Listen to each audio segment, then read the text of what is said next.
এই যে দেখেন, আপনাদের কারণেই আবার টিকিটের পরিস্থিতি, এয়ার টিকিটের পরিস্থিতি আকাশচুম্বী হয়ে যাচ্ছে।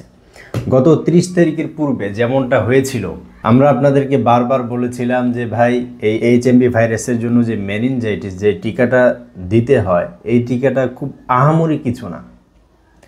আপনি ধরেন যে এই 10 তারিখের আগের ফ্লাইটে যদি যেতে চান, এখন টিকিট কাটতে চান, 95 থেকে 1 লাখ টাকা পর্যন্ত আপনার টিকিটের দাম আসবে। বা অনেকের কাছে টিকিটই নেই, আমাদের কাছে নাই, একদম সব সোল্ড আউট, আগে আমরা সব বিক্রি করে ফেলছি। যারা সুযোগ সন্ধানী ব্যবসায়ী, তারা কিন্তু এই সুযোগটাকে কাজে লাগানোর জন্য তারা কিছু টিকিট বা কিছু সিট তাদের কাছে রেখে দিয়েছে। তো এগুলো এখন দেখবেন যে 1 লাখ টাকা, এমনও গতকালকে গেছে একজনে 1,36,000 টাকা করে টিকিট কাটছে বিজনেস ক্লাসে।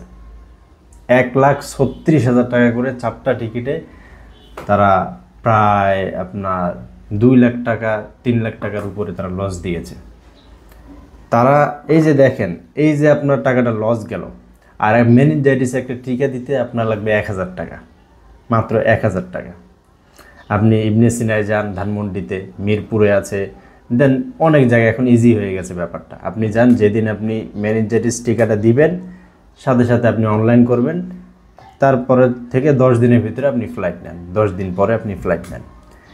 আপনার দেখা গেছে পার পারসন 15 থেকে 20,000 টাকা পর্যন্ত আপনার সেভ হচ্ছে। আপনি 1,000 টাকা খরচ করে আপনার 15-20,000 টাকা আপনার সেভ হচ্ছে। আমরা অনেক ক্লায়েন্টকে এই জিনিসটা বোঝাচ্ছি, কিন্তু আপনারা এটা বুঝতেছেন না কেন, আমার আসলে মাথায় ধরতেছে না।